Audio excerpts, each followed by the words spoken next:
जय Shri Krishna. Hello friends, कैसे हो आप सभी। आई होप आप सभी बहुत अच्छे होंगे और अपनी अपनी गार्डनिंग कर रहे होंगे। समर गार्डनिंग में जो भी ग्रो किया जा सकता है वो कर रहे होंगे और ये पुदीना भी आप ज़रूर ग्रो कर रहे होंगे। और फ्रेंड्स, पुदीना तो बहुत ही बढ़िया समर्स में ग्रो किया जाने वाला प्लांट है। बस शेड एरिया में रख के इसे ग्रो कीजिएगा। लेकिन आज के टॉपिक जो है, वीडियो का टॉपिक, वो पुदीना नहीं है, वो है इंसुलिन प्लांट यानी कि लॉनिया। तो इसी के बारे में पूरी बात करेंगे। इसके आयुर्वेद में क्या महत्व है, इसका मेडिसिन में क्या महत्व है, उसके बारे में कुछ बात करेंगे। और इसकी soil mix, fertiliser, paste attack, इसके पॉट साइज़, इसका प्रोपगेशन, इसकी ओवरऑल जितनी भी ग्रोइंग से रिलेटेड जो भी बातें हैं सारी बताऊंगी। आप किस तरीके से इसको ग्रो कर सकते हैं वो बताऊंगी। तो वीडियो को पूरा देखिएगा बिना स्किप किए। और अगर आप मेरे चैनल पर न्यू हैं तो आपसे एक छोटी सी रिक्वेस्ट है कि आप मेरे चैनल को सब्सक्राइब कर लीजिए और बेल आइकन ऑल पे प्रेस कर लीजिए, जिससे आने वाली वीडियो की नोटिफिकेशन आप तक डायरेक्टली पहुंच पाए और आप मेरे गार्डनिंग से रिलेटेड वीडियोस सबसे पहले देख पाएँ। तो फ्रेंड्स, इंसुलिन प्लांट एक तरह का ग्रीन लीफी प्लांट है जो कि सेमी शेड एरिया में ग्रो किया जाता है। इसे छाँव के साथ साथ धूप की भी ज़रूरत होती है। वो जो धूप की ज़रूरत होती है, वो उसकी जो रिक्वायरमेंट होती है वो इसके ग्रोइंग पीरियड से रिलेटेड होती है। अगर आपने फुल ग्राउंड में लगाया है तो कोई टेंशन नहीं है, ये धूप, बारिश और ठंड सारी चीज़ें सहन कर लेगा। लेकिन अगर आपने पॉट में लगाया है, तो आज हम पॉट के बारे में ही बात करेंगे। पॉट में आप इस पौधे को किस तरीके से ग्रो कर सकते हैं। तो पॉट में अगर आप लगा रहे हैं तो आप इसका जो ग्रोइंग पीरियड होता है और जो समर्स और मॉनसून में ये अच्छे से ग्रो करता है, तो आपको ध्यान रखना होगा कि इसे कहाँ प्लेस करना है। तो मैं आपको ये बता दूं कि सेमी शेड एरिया का प्लांट है, धूप के साथ साथ छाँव भी चाहिए अगर आप पॉट में ग्रो कर रहे हैं। तो सबसे पहले सनलाइट रिक्वायरमेंट की बात करेंगे कि और ग्रोइंग पीरियड की बात करेंगे। तो ये प्लांट आप ग्रो कर सकते हैं फरवरी से लेकर के नवंबर तक। दिसंबर जनवरी इसका डॉर्मेंसी पीरियड होता है। इसमें आप बिल्कुल भी इस प्लांट को ग्रो ना करें, प्रोपोगेट भी ना करें। ये इजीली बाय कटिंग ग्रो हो जाता है। अब इसकी प्रोपोगेशन की बात कर लेते हैं। तो अगर आप इसकी एक स्टेम को मिट्टी में से उखाड़ के लगाते हैं तो बाय रूट्स इसका डिवीजन बहुत जल्दी हो जाता है, बहुत अच्छे से ये प्रोपोगेट हो जाता है। इसकी प्रोपगेशन, इसके बल्ब भी बनते हैं, उससे भी होती है। लेकिन बल्ब के लिए आपको थोड़ी गहराई में जाना पड़ेगा, यानी कि मिट्टी की गहराई में। और मिट्टी को ज़्यादा खोदने का कोई फ़ायदा नहीं। जब प्लांट को खींचने पर उसकी रूट्स से ही वो ग्रो हो जाएगा, तो हमें उसके बल्ब की ज़रूरत नहीं है। लेकिन हाँ, अगर स्टार्टिंग में आपके पास प्लांट नहीं है, अगर आप कहीं से ला के लगाते हैं, तब आपको बल्ब चाहिए होता है या कोई बाय रूट्स कोई स्टेम चाहिए होती है। तो मैंने बाय रूट्स एक स्टेम ग्रो करी थी और देखिए अब इसमें अच्छा खासा नीचे बल्ब बन चुका है। क्यों, कैसे पता चलता है? क्योंकि मैंने एक ही स्टेम लगाई थी और अब यहाँ पे कितनी सारी ब्रांचेस आपको दिख रही है। तो ये बाय रूट्स भी चलता रहता है और बाय बल्ब भी चलता रहता है। बल्ब इसके बनते रहते हैं, कभी बल्ब से इसकी स्टेम्स ग्रो होने लगती है, कभी रूट्स, अगर रूट्स ज़्यादा फैलने लगती है तो रूट्स से ही स्टेम्स बनने लग जाती है। दोनों तरह से बनती है। फ्रेंड्स, अब इसके सॉइल मिक्स की बात करते हैं। तो सॉइल मिक्स आप इसको नॉर्मल गार्डन सॉइल में भी लगा सकते हैं, लेकिन अगर पॉट में लगा रहे हैं तो आपको वेल्डेड सॉइल चाहिए, जिससे पॉट में से पानी बहकर निकल जाए और पानी पॉट में रुके ना। तो उसके लिए आपको बराबर मात्रा में गोबर का खाद, गार्डन सॉइल और आपको कंस्ट्रक्शन सैंड जो भी आपके पास अवेलेबल है वो लेकर के रखनी है। थोड़ा सा फंगीसाइड भी आप इसमें ऐड कर सकते हैं, जैसे कि साफ फंगीसाइड, क्या आप हल्दी या दालचीनी या काली मिर्च के पाउडर का भी यूज़ कर सकते हैं, नीम खली का भी आप यूज़ कर सकते हैं। लेकिन रेशो आपको यही रखना है। इसी तरीके के रेशो में आप इजीली इस प्लांट को ग्रो कर सकते हैं। वेल ड्रेन सॉइल यानी कि पोरस मिट्टी जिसमें से पानी आसानी से बहकर निकल जाए।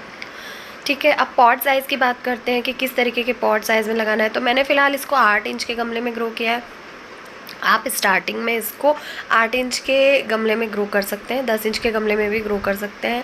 इससे ऊपर जितने भी साइज़ बड़े आते हैं सब में ग्रो कर सकते हैं। लेकिन जब ये अच्छे तरीके से पूरे पॉट में फैल जाता है तो अब आपको इसका ट्रांसप्लांटेशन करना पड़ेगा, या फिर उसमें से आपको कुछ प्लांट्स हटाने पड़ेंगे। तो वो आप देख लीजिएगा कि जैसे ही प्लांटर पूरा भर जाए पूरे स्टेम्स से, तो आप इसको ट्रांसप्लांट कर दीजिए। विंटर सीज़न में इसको शेड एरिया में रख दीजिए। सुबह और शाम की थोड़ी बहुत सनलाइट इस पर पड़ती रहेगी तो ये प्लांट जीवित रहेगा। ये डॉर्मेंसी में जाने के बाद भी हरा भरा बना रहेगा। तो पॉट में लगाएंगे तो इजीली उठा के आप इधर उधर रख सकते हैं इसको। अब हम बात करते हैं इसके फर्टिलाइज़र की। तो फर्टिलाइज़र इसमें हम क्या यूज़ करें, तो वैसे तो ग्रीन लीफी प्लांट को ज़्यादा किसी चीज़ की ज़रूरत होती नहीं है, लेकिन फिर भी जो भी आप लिक्विड फर्टिलाइज़र कंप्लीट फूड बनाते हैं या जीवामृत बनाते हैं या किसी भी तरीके का कोई भी लिक्विड फर्टिलाइज़र बनाते हैं, उसमें आप कैल्शियम और जो अदर माइक्रोन्यूट्रिएंट होते हैं वो डाल करके आप बनाइए। कंप्लीट फूड इसको साल में एक बार दीजिए, बाकी आप हर 3 महीने में, 2 महीने में, 1 महीने में कंपोस्ट देंगे तो भी ये चलता रहेगा।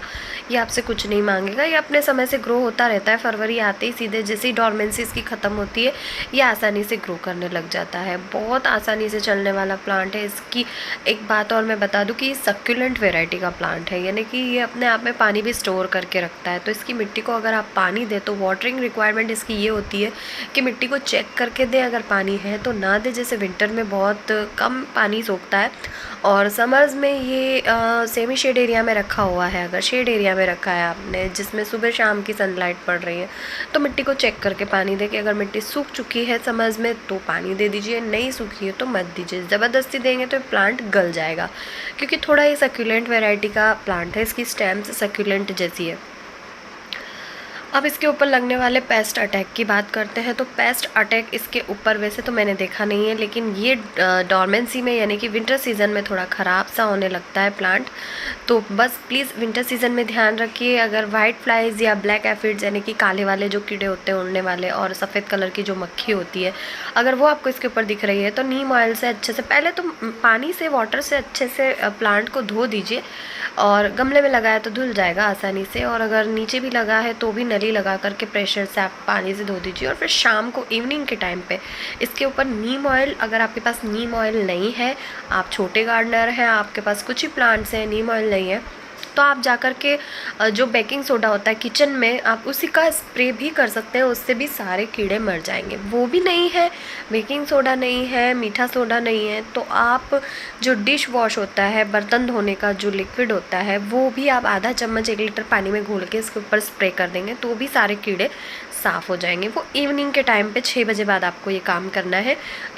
डे में, दिन में या मॉर्निंग में आप नहीं करेंगे।